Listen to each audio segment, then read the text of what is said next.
Alright, here is another video for the laws of exponents. This one's it's got exponents on the outside, it's got negative exponents, and it's got numbers. So first thing is, since I have an exponent on the outside, I'm going to use the power rule. So I'm going to go ahead and put all the exponents of ones on on bases that I don't see an exponent, and I've done that. Now I'm going to distribute this 3 to everything inside, every exponent inside the parentheses. Now I'm going to rewrite this so it looks a little bit cleaner, and I'm going to go this way to do it. Alright, so kind of think of this as in a parentheses. So I got x, and I got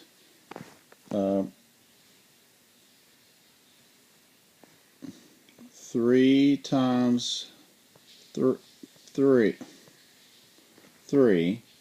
Then I got a y with 1 times 3. Then I got a z with a negative 2 times 3. Then I have an a with a 2 times 3. Alright, then on the bottom I have a 3 with a 1 times 3. I have a y with a negative 3 times 3. And then I have an x with a 2 times 3. Alright, so that's what I got, and now I'm going to clean it up a little bit. So x is 3 times 3 is 9.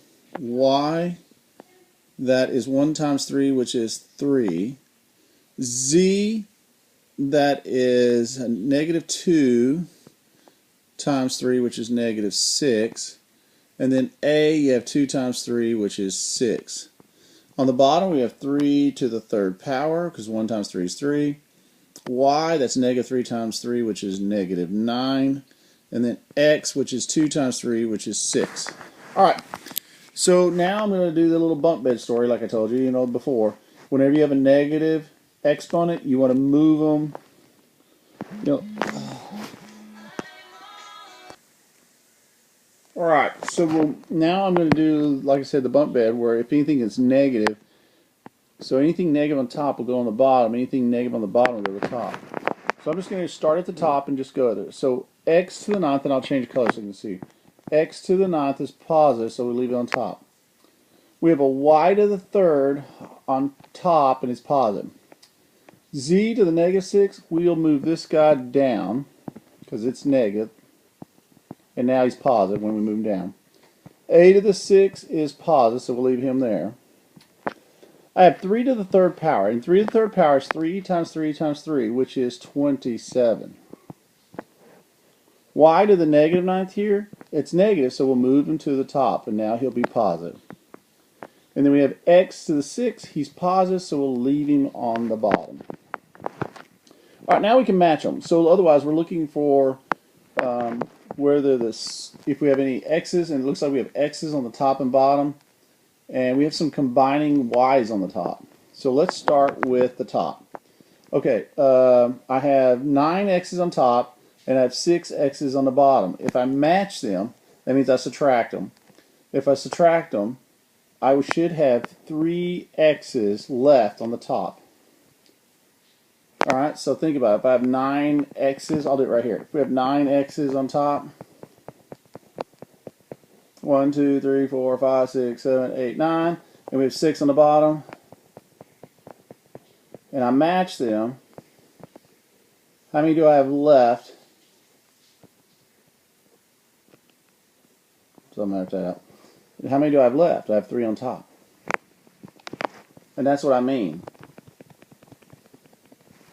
Alright, so that eliminates my x's.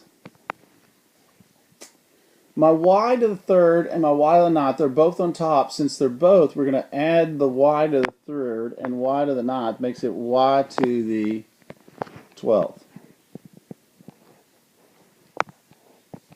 We have a to the 6. It'll stay where it is. 27 is a number, so it should go in first. And then you should have z to the 6. This is our answer.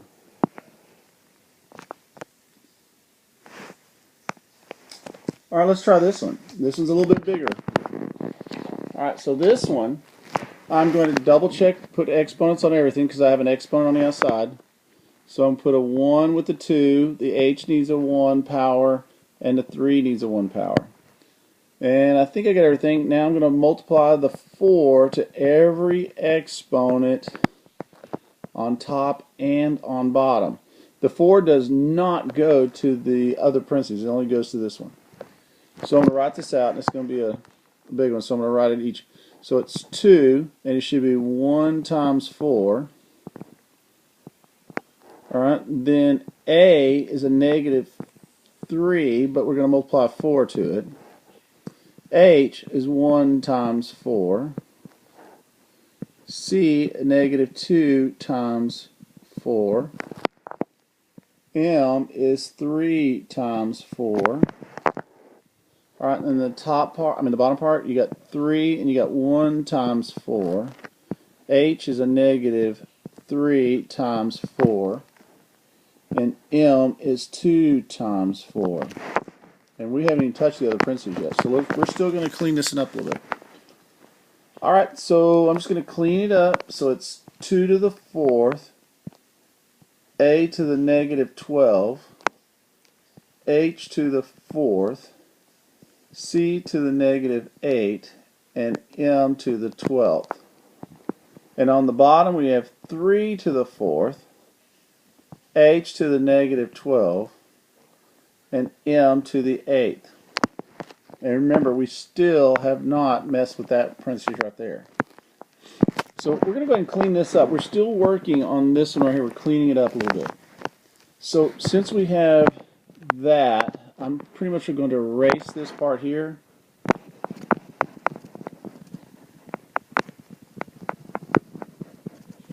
So I can clean it up a little bit. And we're going to go this direction now.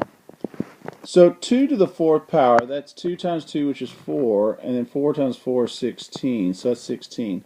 The bottom should be 81. Alright, now we're going to do the bump bed, where if it's negative, we move it to the opposite, the top or bottom, depending on where it's negative at. A to the 12th will go to, negative 12 will go to the bottom, make it positive 12. H to the 4th is happy, so he stays where he is, positive. C to the negative 8, it'll go to the bottom because it's negative. And M to the 12th is on top because he's positive. We already took care of 3 to the 4th. H to the negative 12, we're talking about right here. We're going to move him to the top because he's negative. We're going to move his top. M to the 8th will stay on the bottom. Alright, we're still cleaning this up. So now what I'm going to do is I'm going to erase this. And we're going to go in this direction. Alright, so it's still going to be 16 over 81. Alright, so here we go. Alright, we have H here and an H there. They're both the same basis, so we're going to add them, so it's H to the 16th. M to the 12th is on top, and we have M to the 8th on the bottom. So I have 12 M's on top, and I'm not going to write all 12, but I'm just showing you. And I have so many M's on the bottom, and when I start matching them, how many do I have left? Well, if I have 12 on top and 8 on the bottom, I should have 4 M's still on the top. And why is it on the top? Because 12 is bigger than 8. There are more M's on the top than there are on the bottom. So we're going to put 4 M's. Alright, if you look at the bottom part, I have, and we've already used up all the M's, so I want to mark those out. So on the bottom part we have A to the 12th and C to the 8th. Now, we have finished just the one part that's in the parentheses at the very beginning. Now I have A to the 4th, M to the 4th to apply. Alright, now if you think about it, this is like multiplying fractions. So I got to make this look like a fraction. So when I multiply these two together, I'm actually multiplying the top part, and then the bottom part is just going to be the same. So I'm going to go ahead and do this now so you can see this. There's no numbers, so the numbers are not going to change. So it's going to be 16, and I'll do a different color. 16, and we're going to put 81 on the bottom. So we have an H on the top, and there's no other H to combine with it. We have an A to the 4th. And if you look, we have an m to the 4th and another m to the 4th, so that makes it m to the 8th. On the bottom part, nothing changes. It stays the same. Now, if you look, I have 4 a's on the top, 12 on the bottom. So this looks like it's going to finally come down to 16. Alright, and we're going to have h16 m to the 8th, 81. Now remember, you got 12 a's on the bottom, 4 on the top. You match them, you should have 8 left over. And since 12 is on the bottom, that means the 8 a's will be on the bottom. This is our answer.